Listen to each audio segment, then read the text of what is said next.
Well, I'm neither a Hellenist nor a classics scholar, but I realise that I really should have read these, the Iliad and the Odyssey by Homer. And I thought, let's check out what would be the nicest way of introducing myself to these classics. And I had a look at the really nice editions, the Everyman edition, and the Barnes and Noble edition, and a few others, the Folio Society, and so on. But the translation by Anthony Verity was actually the one that sold me on the Oxford World Classics edition. Now I've reviewed a couple of other volumes in this series, and the flaws are still here. You know, the rather rough cloth and the pulpy paper. Hold on, let me show you. Quality of the paper there, it's pretty pulpy. In fact, I think you can even see, if I get the right light, yeah, you can see the way that's been cut. You can see some kind of serration in the blade there, making a diagonal line. Come on, focus. You can do it. There we go. Yeah, so you get an idea there. However, I really do like the design. I really like the design, as I said in my previous review, and I think they look very nice on the shelf.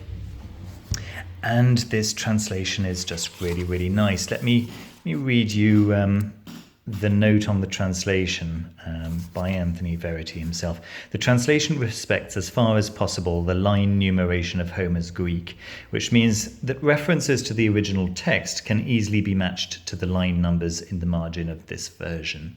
It does not claim to be poetry. My aim has been to use a straightforward English register and to keep closely to the Greek, allowing Homer to speak for himself. For example, in the use of repeated epithets and descriptions of recurrent scenes.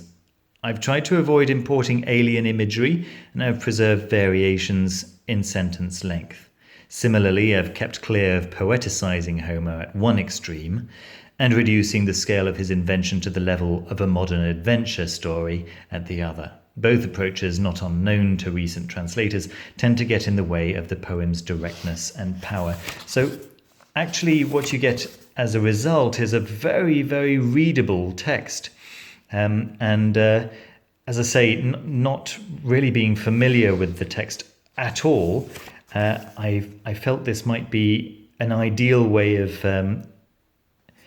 reading it for the first time, to not only get the message of the story, but also get a feel for the meter of the original, and yeah, get a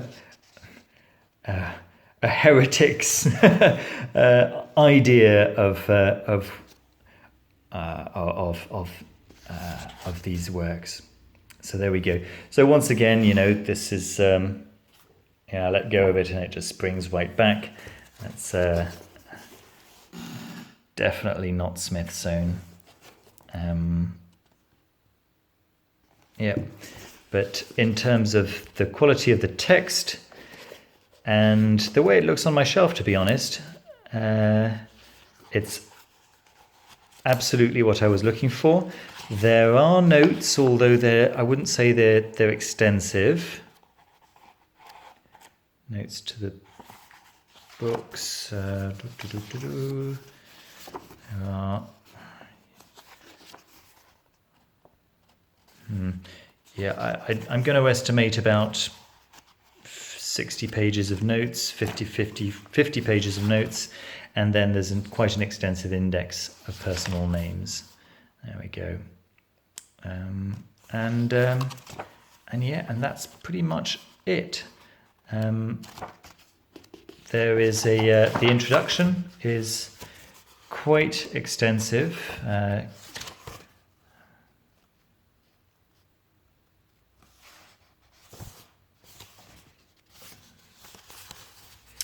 Introduction takes us, here we go, 26 pages.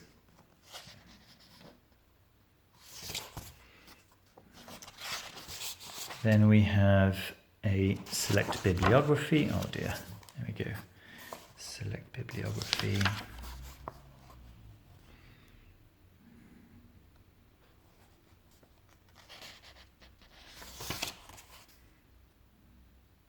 There we are.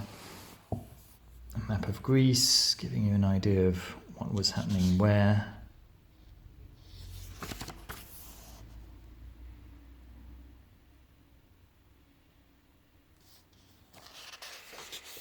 And then we get started straight in with the story. And then the Odyssey, once again it's the Anthony Verity translation, with introduction this time.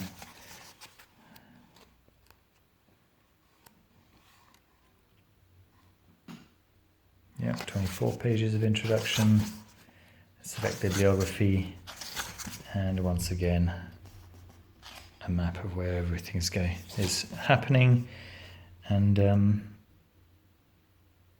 there we go, the first lines of the Odyssey.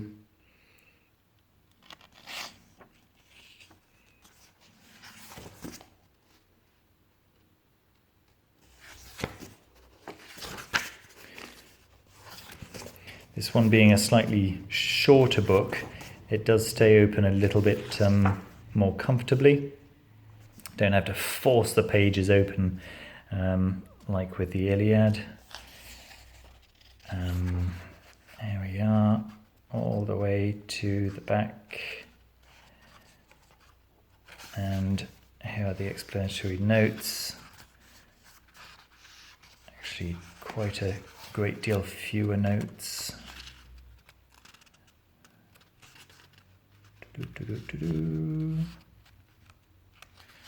Yeah, about 30 pages of notes, if that, 20 pages, and then the index of names. So there we are. That's an overview of the Iliad and the Odyssey. Let's see if I can pop them on the shelf so you can see them with the other books in the series.